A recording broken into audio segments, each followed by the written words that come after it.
Boa noite, estamos de volta com mais um programa Elas Pode Mais. E é um prazer ter vocês todos aqui hoje. Eu, Priscila Fleury. E eu, Larissa Egeia. Nós temos o prazer de recebê-los e a gente vai receber hoje a Daniela Queiroz. Gente, vocês não estão entendendo o currículo dessa menina. Eu falo que é a baby físio, né? Porque ela é muito prematura. Ela tem 24 aninhos e tem um currículo maravilhoso. Verdade. Tá? É especialista em UTI, é especialista em cardiopulmonar. Ela me deu um currículo que, se eu for ler, a gente vai ficar metade aqui do programa lendo, né? Mas, olha, especialista em fisioterapia cardiopulmonar e terapia intensiva. Pesquisadora em reabilitação cardiovascular em atenção primária. Membro da Associação Brasileira de Fisioterapia Respiratória, Cardiovascular e Terapia Intensiva. E é professora de um monte de lugar. Enfim. Meu né? Deus! Dani, seja muito bem-vinda. Muito obrigada pelo convite. Estou muito feliz de estar aqui. Espero que seja bem produtivo para a gente. Nós temos, né, Pri, um lema aqui, que informação é poder. Com toda certeza. Então, quanto mais a gente consegue levar informações fidedignas ao nosso público, de forma simples, né, e resolutiva, é o nosso intuito. Justamente. E sempre, para começar, a gente pede para a nossa convidada, no caso, se apresentar. Quem é a Dani? Como que ela resolveu fazer fisioterapia? Como que ela chegou na área de atuação de hoje? Conta um pouquinho para a gente. Minha história é um pouquinho, assim, contraditória. Adoramos. Aquele famoso cair de paraquedas. Eu, até então, tinha desde muito novo, gostava dessa coisa do cuidado. Tinha um certo interesse pela área da saúde, mas até então não tinha definido. Até que no meu terceiro ano, estava ali no segundo bimestre, mais ou menos, a minha mãe passou por um acidente vascular. E foi para UTI. Ela acabou tendo uma certa melhora e foi para uma UTI humanizada. E eu passei a ver aquele sentimento de impotência muito grande, apesar de muito nova. Eu lembro do sentimento de impotência que eu tinha de ver minha mãe daquele jeito, com paralisia e tudo mais, e não conseguia ajudar. Então, a primeira coisa que veio em mim, eu falei, eu vou pisar numa UTI uma vez de novo, só quando eu puder fazer alguma coisa para ajudar. E eu via o quanto que a minha mãe se transformava depois dos atendimentos. Ela não gostava da fisioterapia, mas depois que saía, ela ganhava um pouco mais de função a cada dia, até o dia que ela teve alta. Junto disso, eu tinha uma prima mais velha, Jordana Viana, ela também é uma profissional excelente. Muito boa, Jordana. Que estava ali na metade para o final da graduação dela. E eu já tinha um certo contato, foi quando eu decidi. Passei 7 vezes para fisioterapia, consegui uma bolsa integral e comecei a fazer meus estudos. Dentro da faculdade, eu falei, gente, eu não gosto de respiratório, eu acho. Eu vou trabalhar com tudo, menos com respiratório. Exatamente. Rodei ali na neuro, dei um passinho na ortopedia, vi que não era para mim. Rodei, até que chegou a área da pesquisa. Caí dentro da pesquisa, caí para cardiovascular e foi onde eu fui me guiando. Participei de algumas ligas acadêmicas, participei da diretoria, já comecei a entrar dentro dos hospitais. Tive meu primeiro contato na UTI, dentro da graduação, lá na Santa Casa. Foi onde eu falei assim, meu lugar é aqui. E daí em diante eu já comecei a especializar dentro da faculdade. Eu falo que legal. Participei das ligas acadêmicas, comecei a pesquisa e tudo mais, e daí foi. A outra contradição é que eu falei, eu nunca vou atender pediatria. E atualmente é uma das minhas especialidades, eu atendo que legal. 80% pediatria na área de cardiopulmonar mesmo. Gente, e assim, as questões das ligas, né? Eu participei de muitas ligas quando eu fazia faculdade também. Gerontologia, pediatria, parará. Se o aluno soubesse o quanto é rico participar de uma liga, né? Porque você sai dali totalmente amadurecido, né? Eu acho que elas dão oportunidade pra gente conhecer de fato, porque a faculdade, a universidade ali, ele tá mostrando pra gente o básico, onde a gente aprende anatomia, fisiologia, farmacologia, tudo aquilo muito científico. Mas, de fato, sobre o mercado de trabalho, é aquilo ali que vai te mostrar um pouquinho do que é aquela especialidade, que é o que você tem que escolher e que investir seu tempo e seu dinheiro depois da graduação. Da graduação. Eu fiz uma coisa assim, especializei dentro da faculdade, mas era um professor meu que falava assim, aproveita a oportunidade, porque tempo é dinheiro depois. Porque Exatamente. a gente É verdade. E eu passei por várias, passei de geriatria, passei pediatria, passei neuro, ortopedia. Aí eu estacionei ali mais pro final da graduação na cardiorrespiratória, porque foi a área que eu tive mais realização mesmo, pessoal, assim, de falar assim, é isso que eu gosto, é isso que eu quero fazer. Que bacana, né? Então, assim, nisso tudo que você falou, a gente já pôde perceber que a fisioterapia tem um campo vastíssimo de atuação, né? Muito grande. No ano passado, toda essa história da fisioterapia, da pandemia, perdão, começaram a aparecer muitos questionamentos, né? Muita gente não sabia, por exemplo, que existia, o que fazia um fisioterapeuta dentro da UTI, por exemplo. É verdade. Saiu até uma matéria falando 7 especialidades da fisioterapia que existem, talvez você não conheça. Teve gente que falou que tem mais de 7. Tem muita. Tem dermatofuncional, tem pediatria, tem muita coisa. E a fisioterapia cardiopulmonar estava ali inserido dentro disso, porque é uma coisa muito recente, é um nenenzinho, né? Se a gente for pensar assim. A fisioterapia respiratória, cardiopulmonar, foi surgir em 98, mesmo ano que eu nasci. Olha. Nasceu junto com você.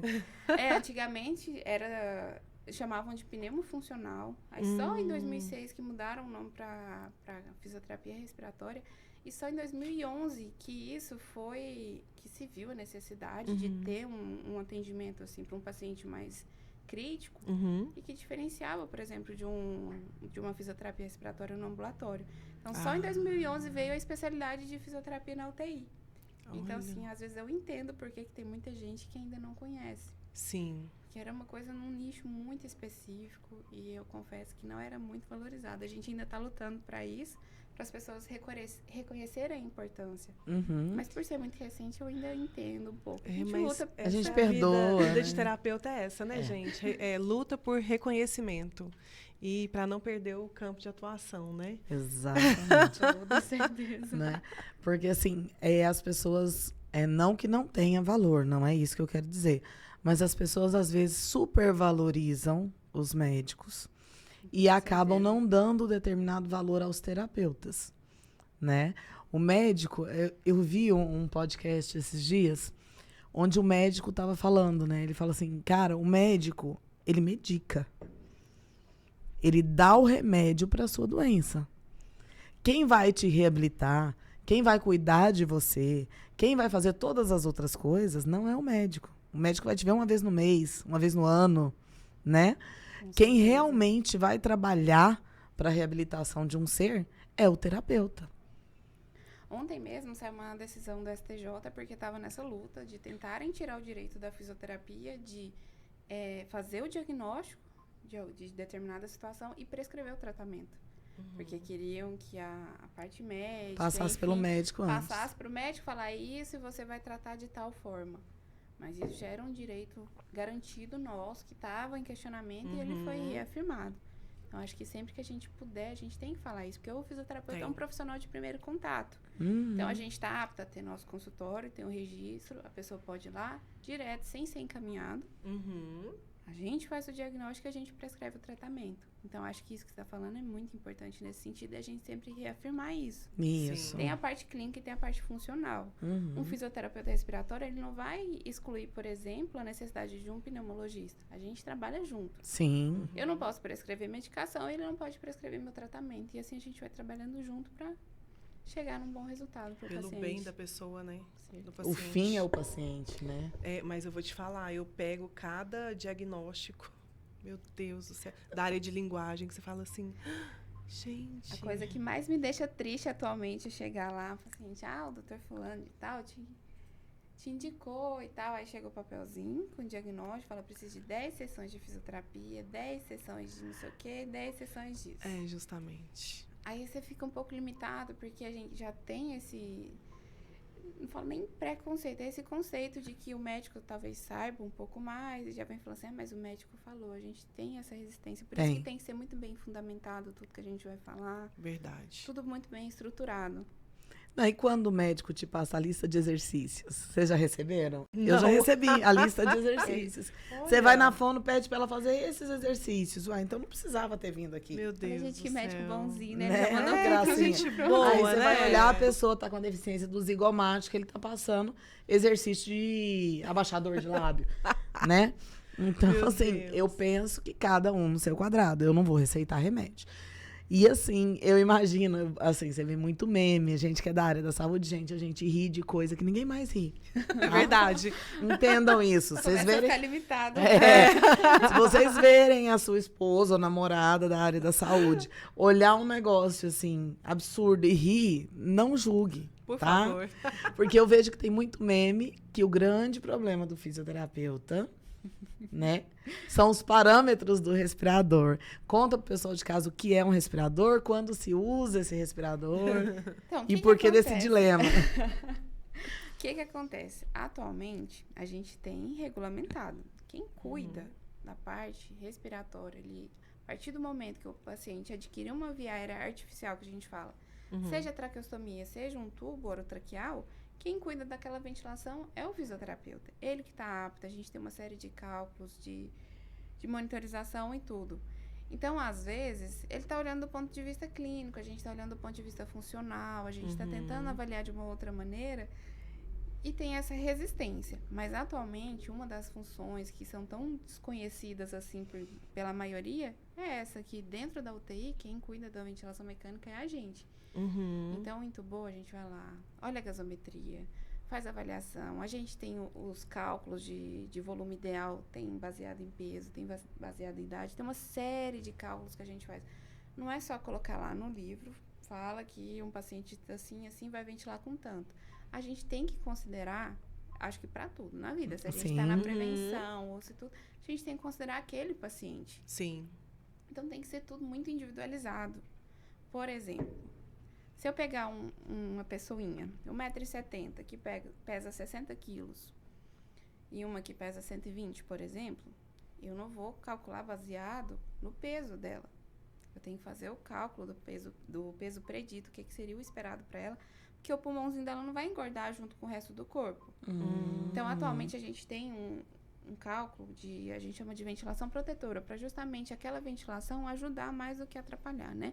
Que a gente está falando de pressões inspiratórias, expiratórias, enfim. E, às vezes, por um mau uso do equipamento, a gente pode lesar o paciente. Para isso, a gente faz esse cálculo do peso predito. Aí, uma vez, tinha um médico, não, mas eu vi esse cálculo.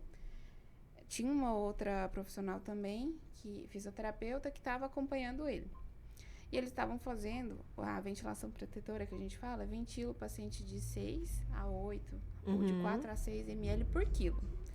Mas do peso predito. O que é o predito? É o que seria esperado para aquela estatura física. Seria o ideal. Aí ele começou a calcular de acordo com o peso real. E assim, estava dando uma diferença muito grande. Se a gente fizesse aquilo ali, a gente ia induzir uma lesão pulmonar por conta da pressão Do excesso de exacerbada. pressão. Tinha muita pressão. Aí a hora que a gente tem que saber tudo isso para chegar lá e explicar, não, é o peso predito, por isso, por isso, por isso. Aquela caixa torácica foi feita para aguentar aquele pulmãozinho daquele tamanho. Se eu estou engordando a mais ou a menos, a minha caixa torácica não vai aumentar, o meu parênquima pulmonar não vai aumentar. Então, essa é uma das limitações que a gente tem. Tem uma série de outros fatores, manobras de resgate que a gente pode fazer. Mas dentro da UTI, atualmente, fez a intubação, fez o procedimento de via aérea artificial, a gente vai lá, cuida, faz todo o ajuste, que já intuba pensando em tirar. Então, a gente tem que tratar aquilo lá, qual que é a injúria que aquele pulmão está sofrendo, para a gente tratar para o ventilador mecânico não ser só uma maneira de sobrevida. Já que precisou fazer, a gente usa ele como um tratamento. Para descansar o pulmãozinho, até a gente conseguir fazer o desmame completo e seguro do paciente. E assim, tem-se todo um caminho, né? Para até chegar nessa ventilação mecânica, né? Então, primeiro, quais são, né, essas etapas? Porque, às vezes, você tem uma criança ou um adulto que está respirando sem auxílio e, de repente, essa respiração vai ficando um pouco mais difícil e aí ele tem que evoluir para uma segunda etapa. Você consegue explicar para a gente, assim, de uma forma didática, como que é esse passo a passo até chegar na ventilação mecânica? Assim, nem sempre é linear. Às vezes, meu paciente está em 2 litros de O2, acontece alguma coisa, sem suporte pressórico nenhum. Acontece alguma coisa, por exemplo, teve uma parada, fez um TEP, uma parada que a gente não estava esperando. A gente nunca espera, né? Mas que surpreendeu de alguma maneira. Às vezes já vai direto para intubação, por proteção de via aérea. Às vezes o paciente rebaixou o meu nível de consciência, mas está saturando 100%. Dani, vai entubar mesmo assim?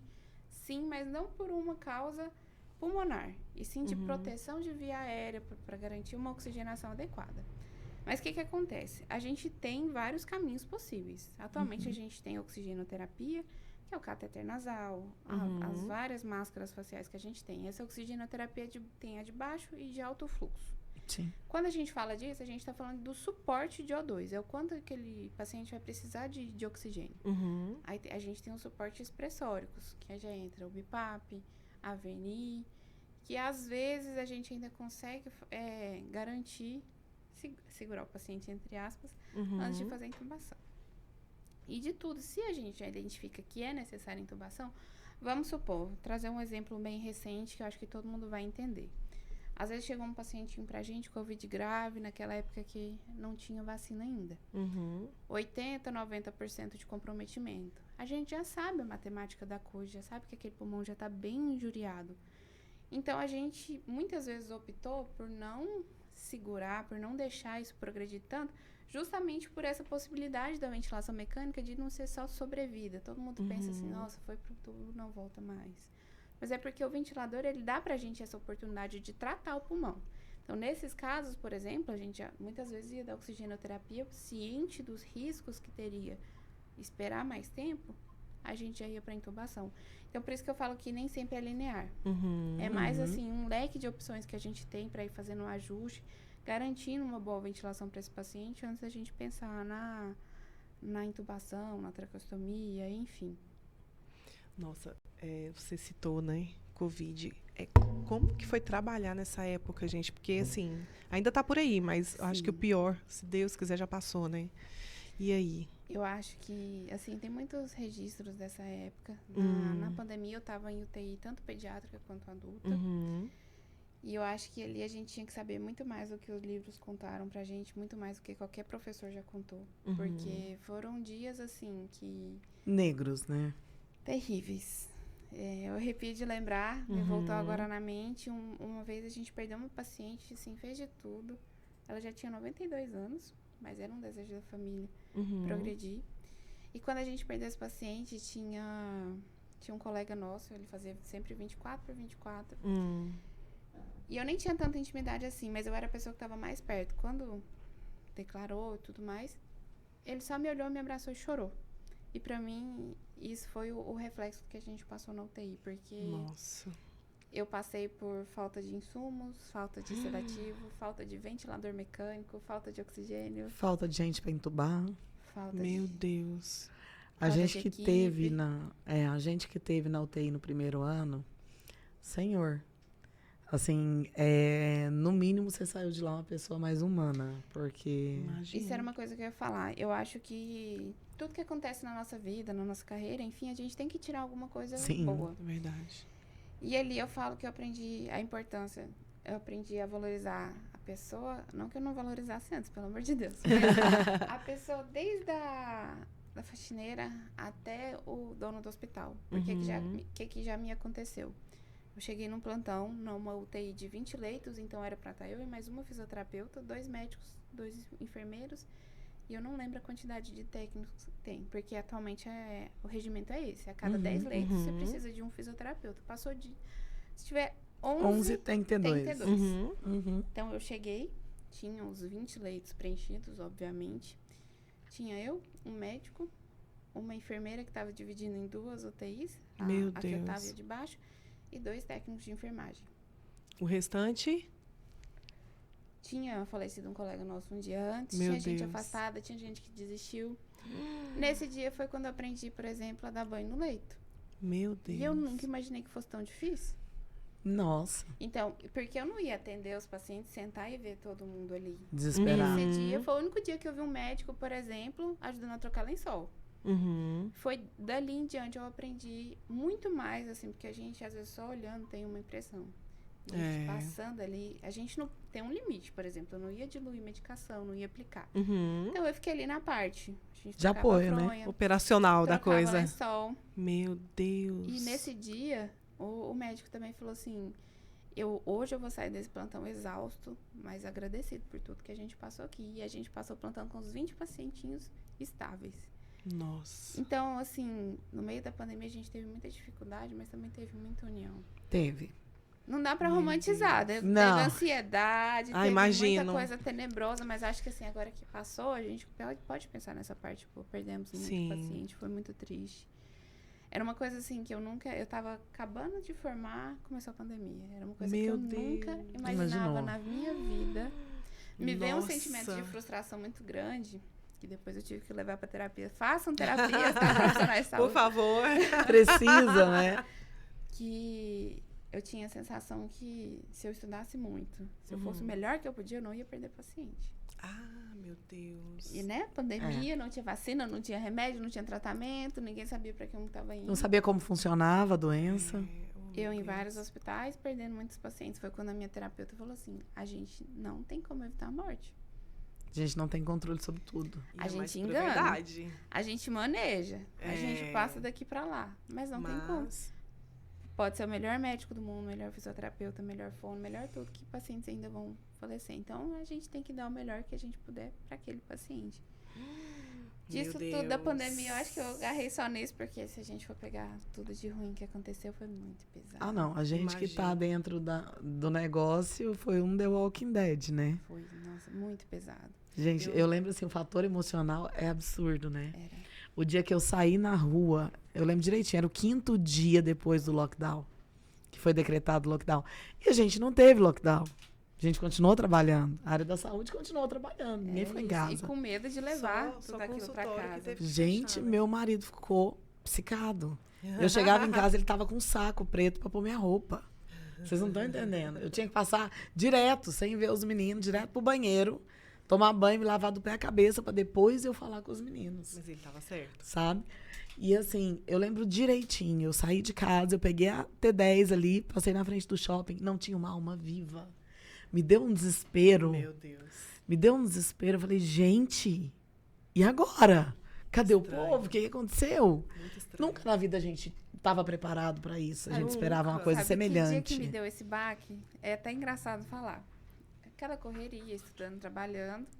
Eu fui um dia e eu esqueci de levar. Eu ia fazer 24 horas de plantão. E eu esqueci de levar minha lancheirinha com meus lanchinhos. Meu almoço de jantar. Nossa. Aí eu abri e falei, vou pedir alguma coisa, né? Não tinha nada aberto. Não tinha nada.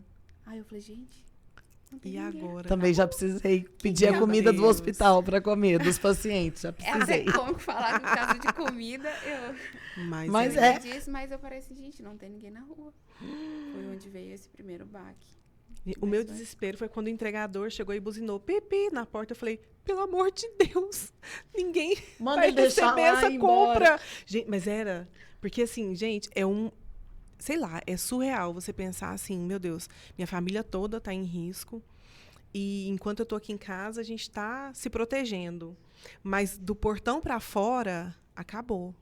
Mas sabe qual que foi Que meu loucura. primeiro paciente Covid? Meu Ah. pai. Jura?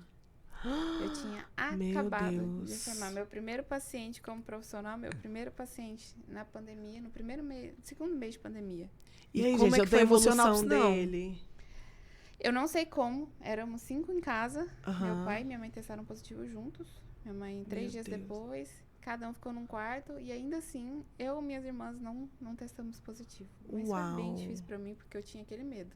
Imagina. Eu tinha que passar tranquilidade pra ele, mas por dentro eu tava apavorada. Meu Deus. Mas assim, de tudo isso, pensando na parte profissional, eu acho que a pandemia, pra gente, depois que passou tudo, mais uma vez. não é Agora, que- refletindo. Não é que todas as mortes, todo o sofrimento teve um benefício. Mas se a gente pode ter um lado bom disso tudo, Uhum. eu acho que é a valorização da nossa profissão, porque ninguém sabia. E o crescimento dos Verdade. profissionais, né? Os profissionais Verdade. cresceram e amadureceram muito durante a Com pandemia. certeza, porque veio aquela responsabilidade toda. Era a hora que a equipe inteira olhava pra você, pelo amor de Deus, cuida da ventilação que a gente não tá conseguindo. Meu Deus. Era a hora que a pessoa tinha alta e falava assim, e agora? Aí chegava no pneumo e ele falava, você precisa de fisioterapia respiratória. Uhum. Porque até então, a impressão que se tinham da fisioterapia é quebrei um pé, vou lá colocar um choquinho. Justamente. Eu sou atleta, vou lá, vou fazer uma massagem, vou tirar um nódulo. É verdade. Tanta gente Eu tenho até... Eu tenho um vizinho, ele é um senhorzinho, bem de idade, ele é meu vizinho de porta. Aí ele sempre tenta puxar assunto, né? Aí ele falou assim, e as massagens? Eu falei, ué, não faço massagem não, eu trabalho em hospital, dentro da UTI. Ele, ué, mas como assim? Você faz massagem na UTI? Aí ele, você faz alongamento e massagem na UTI? Ele meu falou Deus. desse jeito. Aí eu fui explicar e deu pra ver que ele não entendeu nada. E aquilo ali reflete boa gente. parte da população. Com certeza. Mas foi o que a gente falou agora há pouco. É uma especialidade muito, muito recente, teoricamente, né? Sim. Mas foi quando as pessoas abriram os olhos. O que teve de curso, por exemplo, que abriu, Muito. era pós atrás de pós. Então, assim, a área cresceu bastante, congresso atrás de congresso. Quantas publicações não saíram disso? Verdade. Eu acho que isso deu um bom, assim, pra gente começar. Não que ficou maravilhoso, mas pelo menos a gente deu uma luz, assim, pra começar a valorizar mais. A gente ter uma estrutura melhor, ter mais congressos na área. E as pessoas valorizarem mais a área. Bacana, e é verdade, né, gente? Eu costumo falar, gente, tem um filme aí que fala do, você é copo meio cheio ou copo meio vazio? Apesar dos pesares de toda a dificuldade, né, a gente tem que ser sempre copinho cheio, assim, copinho cheio. Sempre meio cheio, né? Porque realmente foi um sofrimento, assim, que eu acho que ninguém estava esperando. Nossa, É uma experiência que, se eu pudesse escolher, eu teria aprendido, teria escolhido aprender de outra maneira, mas acho que teve que passar. E, assim, eu realmente sinto muito por todos. Eu lembro As perdas, né? da maioria dos pacientes. oh, meu lembro Deus, de eu imagino. famílias, porque, assim, o fisioterapeuta tá ali o tempo todo. Uhum. É o dia inteiro. 24 horas tá ali com o paciente cuidando da ventilação, ajustando a oxigenoterapia, tá mobilizando, tá cuidando do pulmão, tá fazendo 1000 coisas. E às vezes eu chegava lá igual, bom dia, dona Maria, e levantava, descia com o paciente para tomar sol quando podia. A Dani, que legal. ela pratica o clique da porta. Você sabe do clique da porta? Terapia do clique da porta? Ela pratica. Eu Explica pratico pra sem ela. saber. Pratica sem saber. Eu nunca vi a Dani de cara feia. Olha, que bacana. A gente divide paciente. Não é porque eu falo que tem a terapia do clique da porta. Uhum. Que assim, você bateu a porta do seu carro, seu problema ficou dentro do seu carro. Isso aí. Seu paciente já tem problema demais. Ele não precisa dos seus. Exatamente. E às vezes a gente tem Né? problema demais e não precisa carregar o do paciente. E essa é uma das coisas que, assim, eu prezo sempre que eu vou dar alguma mentoria, até com o paciente mesmo. Sempre que os alunos chegam na porta da UTI, geralmente é num elevador. Aí eu falo, vocês, pessoinhas, Ficam daqui aqui. pra cá. Daqui pra dentro, vocês não vão se tornar um gelo em pessoa. Vocês vão continuar sendo humanos e tudo, mas saber separar as coisas. Não peguem pra vocês o que não é de vocês e não deixem pro paciente o que não é do paciente. Perfeito. Mas agora eu vou dar nome pro que eu pratico. Mas eu acho que é muito isso. Tem que O ser. paciente já tá ali numa condição de sofrimento. Ele não quer falar só da doença dele. Ele não quer ver gente de cara fechada. Verdade. É muito difícil. Pensa, você tá na UTI, é um ambiente frio, você tá despido, porque não tem como ficar de roupa, você tá com medo. Na pandemia, tava sem receber visita, nem sempre podia fazer ligação. Que Fora da desespero. pandemia, recebe a visita, mas são 40 minutos. Aí chega lá muitas vezes, gente, não pede licença, não fala um bom dia, já sai levantando. Eu mesmo, se eu ficar despida lá, eu vou ficar muito desconfortável. Sim. Com certeza. Então, nossa. eu acho que tem que fazer isso. É parte do respeito, é um ser humano. Com certeza. Uma vez eu tava na UTI, aí o paciente comatoso, né? E a gente mexendo aqui ali, e aí eu ia fazer as coisas e falava, seu fulano, vou mexer aqui, pra isso. Terminei, vou fazer isso, pra isso. Aí uma técnica chegou em mim e falou assim, ele não tá te escutando, pra que você fica conversando com ele? Meu Deus. Ai, eu fico tão brava. Olha só. Né? Pensa. Eu tô mexendo no corpo dele. Eu tenho que pedir autorização. Eu tenho que comunicar a ele o que vai ser feito com ele. É verdade. Independente se ele está compreendendo ou não. Né? Tem uma frase que eu gosto muito, eu nunca esqueço. Eu coloquei ela no final da minha apresentação do TCC, que é: conheça todas as técnicas, saiba todas as teorias, mas ao tocar uma alma humana, Seja outra alma outra. humana. É o último slide. Perfeito. É o último slide das minhas aulas. Mas- Eu acho fantástica essa frase. Porque eu acho assim, e já aconteceu comigo, logo no comecinho também, o médico virou pra mim, foi uma situação muito parecida. Ele falou assim, o que é isso que você tá fazendo? Tá doida? Eu tô pedindo licença pro paciente. Quando esse paciente retornou da sedação, do estado de coma que ele tava, passou muito tempo na ventilação. Ele estava entubado, foi tracostomizado, desmame muito difícil. Quando ele acordou, ele pensava que eu era neta dele. Ele virou pra mim e falou assim... Quando escutar a sua voz. E olha como Deus faz as coisas. O médico estava nesse plantão. Olha. Ele falou assim, eu tenho uma lembrança muito bonita da sua voz. Eu ainda brinquei, falei, essa voz tá com a rachada? Mas porque a gente conversa, eu acho que isso faz parte do respeito. Nossa, faz toda a diferença, gente. Um relato, uma pessoa muito, muito, muito querida que infelizmente faleceu. Estava na UTI e aí chegou porque ela ficava com cuidadoras e as pessoas da família iam nos horários de visita, né? E aí alguém da equipe jogou um material em cima da pessoa porque eu tenho que fazer tal exame, eu vou lá buscar mais alguma coisa e jogou em cima da pessoa. Gente, essa cuidadora virou bicho, ficou muito brava, chamou de volta, vem aqui, como é que você faz isso e tal. E eu achei isso tão legal, tão bonito da parte dela, porque assim, aí a pessoa voltou e pediu desculpa. Ela falou assim, olha, a pessoa tá nessa situação, mas ela tá viva, você tem que respeitar. Gente, olha a sensibilidade de uma pessoa, né? Então, isso tem que existir, gente. Eu falo muito disso nas minhas aulas, porque eu acho que ali na graduação é onde a gente começa a se formar. Como profissional mesmo, além da teoria. Sim. Eu sempre falei. Eu ficava brava e na prova prática, se não pedisse licença... Tirava a nota baixa. Não, tinha uns pontinhos ali do comportamento que eu tirava e isso eu fazia questão. Eu falava que era a coisa que mais me deixava brava. Falava, pergunta não me deixa brava, você tá no momento de perguntar. Sim. Dúvida nunca vai me deixar, você precisar de ajuda nunca vai me deixar brava. Agora, desrespeito com o paciente, eu acho... Mas eu sempre falei, o paciente pode estar vivo, pode estar morto, pode estar acordado, pode estar dormindo, pode estar sedado, pode estar comatoso. É uma pessoa. Sim. Sim, verdade. É uma vida, é uma alma que tá ali, mesmo depois que faleceu.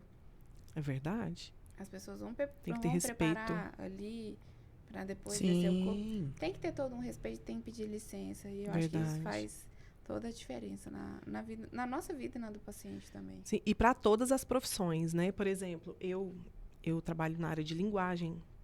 Eu atendo, assim, a maior parte do meu público é de crianças autistas.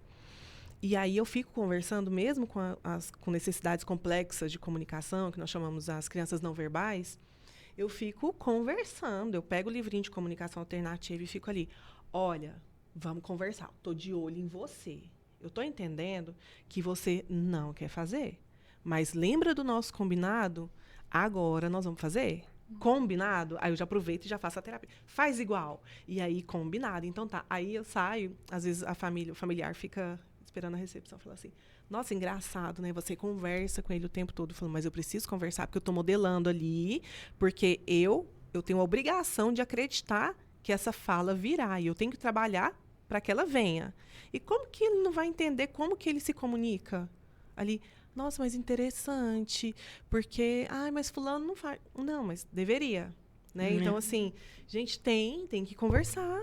É uma pessoa ali com você. Então, você vai ficar só fazendo os comandos básicos e tocou o alarme, tá na hora de ir embora, tchau, até sessão que vem, né? Eu acho isso muito complicado. Porque, assim, muitas vezes o paciente vai chegar até mim, até você, por exemplo, trabalhar a sua linguagem, até mim para trabalhar o pulmão, mas nunca vai ser só aquela parte. Meu paciente não é o pulmão ambulante que chega pra gente no consultório, no ambulatório, ou tá me esperando lá no leito. Tem toda uma pessoa ali por trás. Verdade. Eu falo muito isso nas minhas aulas. Eu até tenho um slide que ele vem assim, o macaco, o homo sapiens, sapiens erectus, blá, blá, blá, blá. Toda a evolução do ser humano. E aí, de repente, vem um cara engravatado, com uma maleta, e fala assim, volta que deu merda. Né? E eu acho que é bem isso. Né? Eu tenho esse slide na minha aula, eu acho fantástico. Porque, assim, a gente foi segmentando tanto a saúde, que hoje eu tenho uma fono que trata da voz e não trata da audição. Sim. Uma que trata da deglutição e não trata da fala. Né? Tem um fisioterapeuta que trata do motor, mas não trata do respiratório. E o médico que trata do dedo do pé e não trata da cabeça. Então, assim, eu acho que hoje a gente vive, principalmente pós-pandemia, já que a gente citou tanto a pandemia, a gente vive um momento de um olhar sistêmico. Sim. O profissional que não tem um olhar sistêmico, muito em breve ele vai estar fora do mercado. Verdade. Né? Então, assim, eu não posso entender o meu paciente como uma cabeça e um pescoço que está chegando para mim. Justamente. É porque Entendeu? o corpo humano não funciona dessa maneira. Não funciona né? É tudo sozinho. tão interligado. Justamente. E a gente tem tanta coisa, por exemplo, referida. Quando eu tô oxigenando mal, meu pulmão, às vezes, não tá contando nada pra gente na ausculta, mas a troca gasosa, por exemplo, tá ineficaz. A ponta do meu dedo não fica roxo, então nunca vai ser só aquela parte. O sintoma nunca vai estar no pulmão, muitas vezes. É o paciente que vai te contar. Uhum. Então, acho É a confusão mental que ele vai apresentar. Exatamente. Tem gente que, por exemplo, causa de delírio na UTI. Pode ser distúrbio hidroeletrolítico, pode ser desaturação, pode ser hipoxemia, pode ser simplesmente porque ele não vê a luz do dia há 20 dias. Uhum. Então, acho que isso é uma coisa que a gente pode sempre estar, assim, pisando muito na tecla para melhorar, porque não tem como. Lógico que as especialidades são sempre muito importantes. Sim, porque, com olha certeza. tudo. Mas se eu receber um paciente lá no meu consultório de respiratória, ele tiver, por exemplo, um desvio na coluna absurdo, eu vou tratar só o pulmão e vou mandar, até porque isso influencia muito na parte pulmonar. Uhum. Se a caixa torácica não está tendo a complacência que ela precisa, não está expandindo o suficiente, como é que eu vou tratar aquele pulmão? Às vezes o parênquima está sensacional. O pulmãozinho dele está ventilando super bem, mas ele não tá tem. apertadinho. Mas ele tem uma escoliose, ele anda assim. Aí eu não vou fazer nada por ele. Não vou identificar, não vou encaminhar para um profissional quem que seja especialista, né? Pra isso. Verdade. Então, muitas vezes eu não vou ser a melhor pessoa para tratar, mas eu tenho que saber identificar. A gente tem que ter um olhar para direcionar. É verdade. Né? E não querer tratar tudo também, né? O generalista, eu falo que quem quer saber de tudo não sabe de nada. Quase. sempre Porque é um muito equilíbrio difícil, entre as né? duas coisas. É, porque, gente, ainda tem muito disso, né? Assim, eu vou, por exemplo, na minha área, eu vou puxar sardinha pra minha lata, porque, né? Por exemplo, nossa, tá apresentando gagueira? Não tem nada, não. Continua comigo, que agora eu vou tratar gagueira. E aí, a família chega depois, né, pra gente falar assim, fazia assim, mas eu não tava vendo evolução. Eu falava, nossa, que terapia, né? Então, assim, gente, encaminhar não faz mal, pelo contrário, né? Pelo contrário, faz muito bem. É aquele que atende dermatofuncional, respiratório, ortopedia, neuro. Meu Deus, e vascular junta.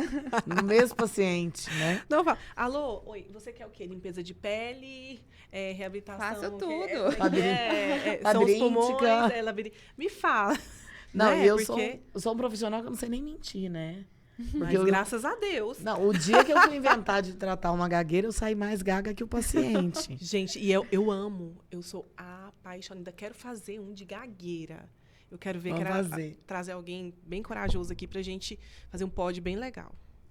Mas eu acho que, assim, isso é importante pra gente ter uma proporção de quanto a especialidade é boa, porque tem gente ainda que forma e fala, não vou especializar muito caro, isso aqui dá pra fazer Nossa, pensa. Eu já escutei isso de alunos, inclusive. Meu coração veio aqui na boca e voltou. Você engoliu ele de novo. Porque quanto mais a gente aprofunda de um assunto, mais especialista a gente vai se tornando. Sim. Sempre vai ter coisa a mais pra gente estudar. Verdade. Mas eu acho que isso é tão importante a gente ter essa limitação, a gente reconhecer, esse aqui é meu nicho, eu entendo de todo o restante, mas esse aqui é meu nicho. Sim. Justamente. Eu vou trabalhar nisso, você é boa nisso. Isso. Porque eu acho que quando a gente divide demais, a gente não consegue fazer mais de 10 coisas ao mesmo tempo, por exemplo. Gente, não dá. Não dá pra ser bom o suficiente a ponto de fazer a diferença de fato no tratamento de alguém. Justamente. Se eu tô dividindo a minha atenção em tudo. Eu tenho que concentrar. É isso mesmo. Lógico, é uma hora boa de ter hiperfoco, né? Não, é diferente, por exemplo, eu tenho 2 especializações. Cardiopulmonar e terapia intensiva adulto e pediátrico. Tem gente que acha que a criança é um adulto pequenininho, mas muda toda a fisiologia. Muda tudo. Não tem nada de igual.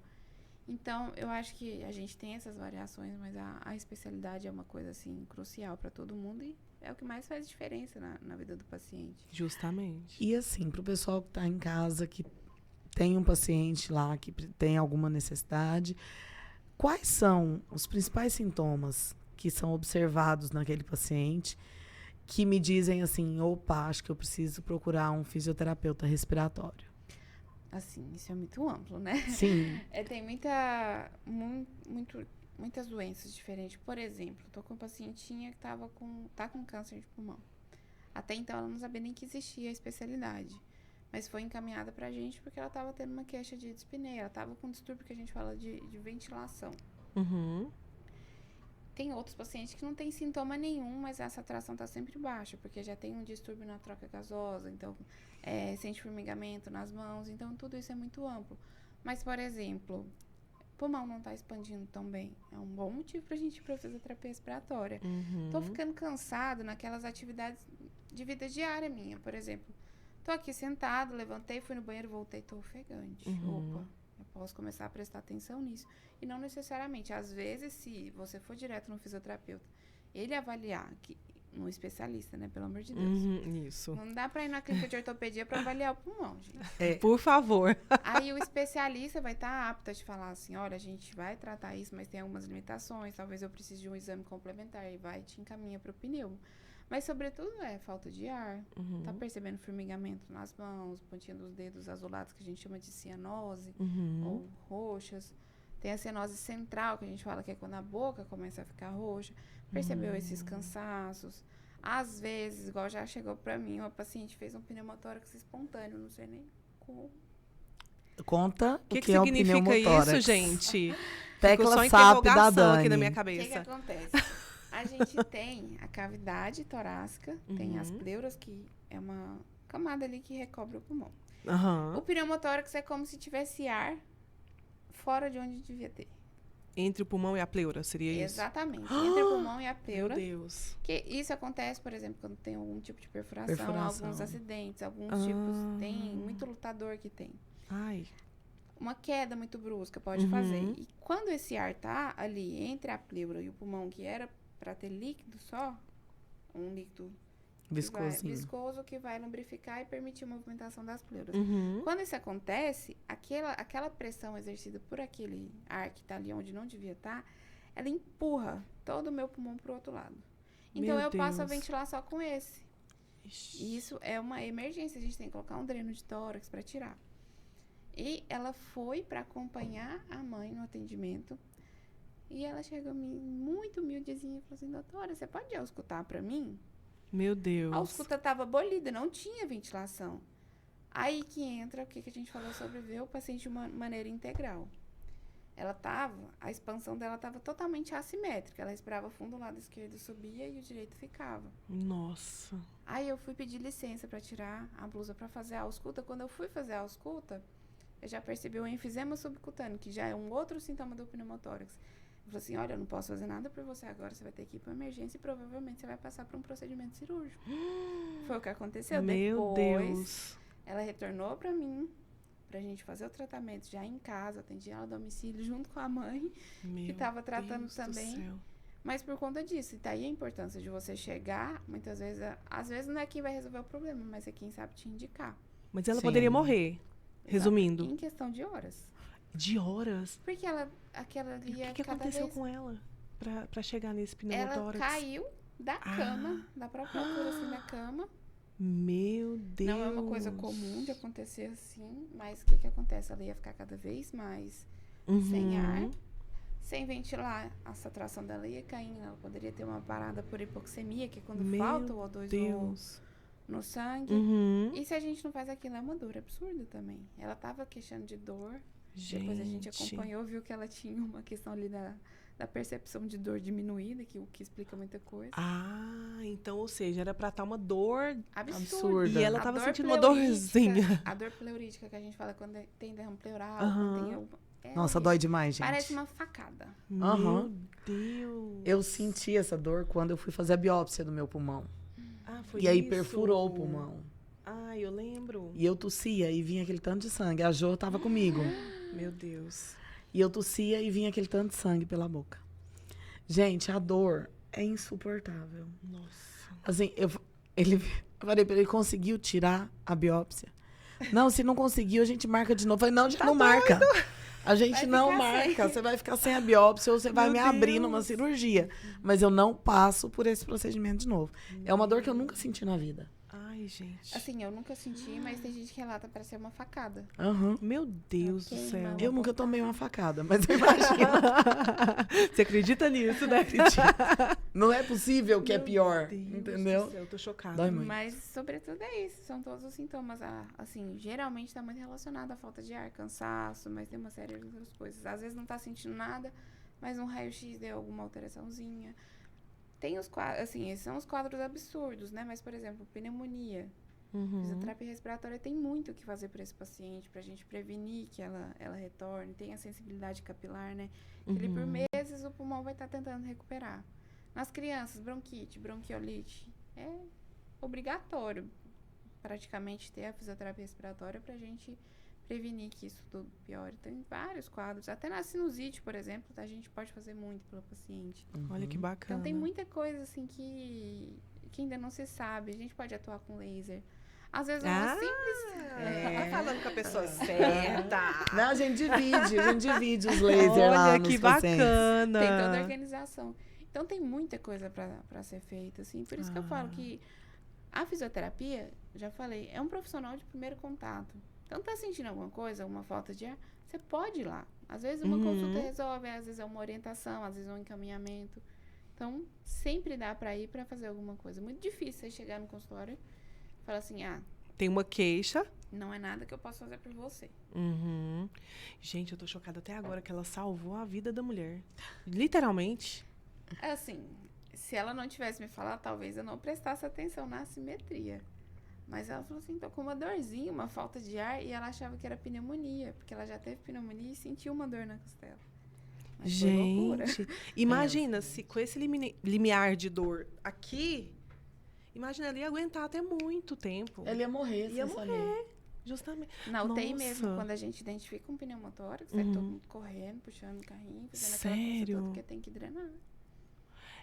Teve um filme uma vez, eu gosto de sempre falar as coisas que eu lembro, assim, porque eu sou leiga nessa área completamente. Mas teve um filme uma vez que acho que até o ator era autista, e aí tava num... Uai, aquela série The Good Doctor? Né? Aham. Que o cara desmaiou lá e ele foi lá e fez assim no pulmão do cara. Me lembrou isso, Tava drenando, gente. tirando o pneumotórax. Então, é isso. Olha que bacana. Parece olha aí, gente, tá vendo? barulho Vocês- de balão. Netflix né? também. Gente, tá vendo? Netflix também é cultura. E nem é Netflix, né? Não sei. Não também sei não, mas eu acho que... Só veio a referência. Mas, gente, que demais, tá vendo? Porque você falando... Eu fiquei pensando, falei, gente, será? E me veio a cena na cabeça. Eu falei assim, eu vou falar, pode ser uma asneira muito grande. Exatamente, Mas isso eu vou que falar, né? A gente tá aqui é pra perguntar. Então tá bom. Lógico. Sua dúvida pode ser a dúvida de Não uma é? gente em casa. Então, gente... Né? Por exemplo, meu bebê, ele não sabe me contar. É. Tá mamando, para toda hora, tá ficando com a boquinha roxa. Isso já é um sinal importantíssimo pra gente levar pro pacientinho que não conta pra gente. Por exemplo, acelerar a frequência respiratória é um dos primeiros sinais que a gente tem de uma insuficiência respiratória, que é lá na frente vai demandar uma oxigenoterapia, uma VNI e, dependendo da gravidade, uma intubação. Porque o que acontece? É a maneira que a gente tem de compensar o que a minha pressão inspiratória não está conseguindo mandar. Quando a gente corre, quando a gente sobe uma escada, eu não preciso de mais... Muito mais. Sim. Eu não começo a ficar ofegante, porque vai chegar um ponto que a minha pressão inspiratória, isso daqui, ó, não consegue suprir o que o meu pulmão tá precisando. Então, a gente aumenta a frequência para compensar. Por isso que, às vezes, o pacientinho tá lá quietinho, o bebezinho, por exemplo, começa.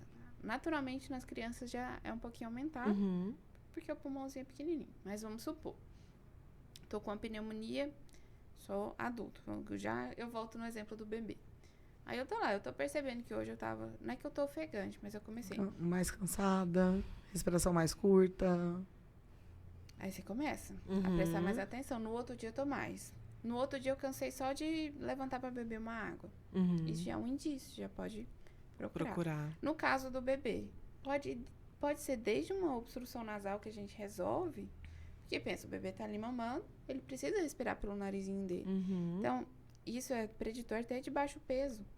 Porque se o bebê não tá mamando bem, no primeiro mês ele vai perder muito peso. Nossa, gente, é Então, o que dificuldade. acontece? Tem que avaliar. Às vezes é só ir no consultório, tá com uma sinusitezinha, prescreve, a gente faz lavagem nasal, higiene, faz um laserzinho, qualquer coisa resolve.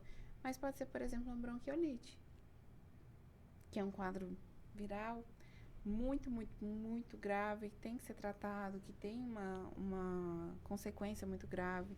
Pode gerar fibrose no pulmãozinho daquela criança, que aquela área que gera fibrose é como se fosse uma cicatriz. Então, se aquilo ali tá rígido, não vai entrar ar. Se não entrar ar, a gente não faz uma troca gasosa. Então, o bebezinho vai ficar com uma limitação pulmonar ali, tadinho de graça, às vezes. Pro resto da vida? Muitas vezes. Assim, tem vários estudos sobre reversão de área fibrótica. Eu mesma tenho uma faixa enorme, porque eu tive Covid, eu tive 4 pneumonias dentro de um ano. Meu Deus. Meu pulmão não teve como recuperar disso. Eu tenho uma certa fibrose do hemitórax direito. E eu sinto muito ela. Sério? Não consigo mais correr. Então, por exemplo, Meu se Deus. eu tivesse feito A fisioterapia respiratória. certinha, mas naquela época eu não tive a oportunidade de parar, meu porque tava no Deus. pico. Nossa, eu meu tava Deus. passando pela segunda onda quando eu peguei e tive a pneumonia. E foi gente. terrível. Aí, ó, tá vendo? Um exemplo em pessoa de que a fisioterapia precisa ser feita. Ser feita. E a vendo? gente da área da saúde, Pois a gente é sempre um exemplo ótimo de quem não Gente, faz se as coisas. negligencia muito, Nossa, né? Infelizmente. Com certeza. Assim, pra quem não sabe, eu tive um tumor no pulmão agora. E aí, na última internação, nenhuma das internações pelas quais eu passei, eu tive fisioterapia respiratória, Olha que gracinha. né? Imagina. Aí, na última, agora eu tive. Aí, não tive fisioterapia no geral. Aí, as 2 primeiras fisioterapias dos 2 primeiros dias, levanta a perna, abaixa a perna, agacha, estica o braço. Blá, blá, blá. No 3º dia, me entra um rapaz e fala assim, vamos fazer fisioterapia? Eu olhei pra cara dele assim... Não. Vamos, né? Ele você não pode fugir, né? Falei, eu não posso fugir. Olha só. Mas sabe quando você tá totalmente desdenhando o negócio? Só que ele não fez a fisioterapia que as outras 2 meninas tinham feito. Ele falou, vamos fazer uma respiratória. Né? E eu não dei um pingo de moral pra ele. Tadinho. Mas eu me lasquei. Tão bonito, gente. Tão bonito. E foi tão bobo. Ele virou pra mim e falou assim, você vai puxar o ar em 3 tempos. Falei, O clássico. gente, olha o que ele tá mandando fazer. É coisa ridícula. Vamos lá, né? Puxar o ar.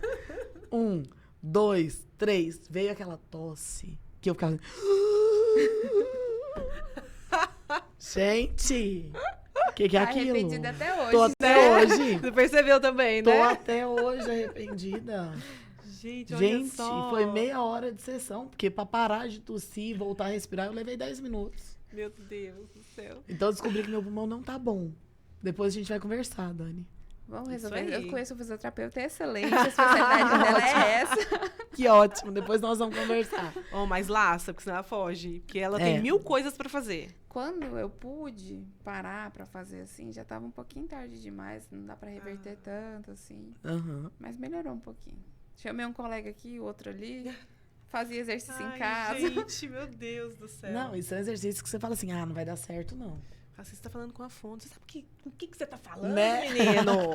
Eu sou uma fonoaudióloga. Eu entendo. De respiração, eu entendo.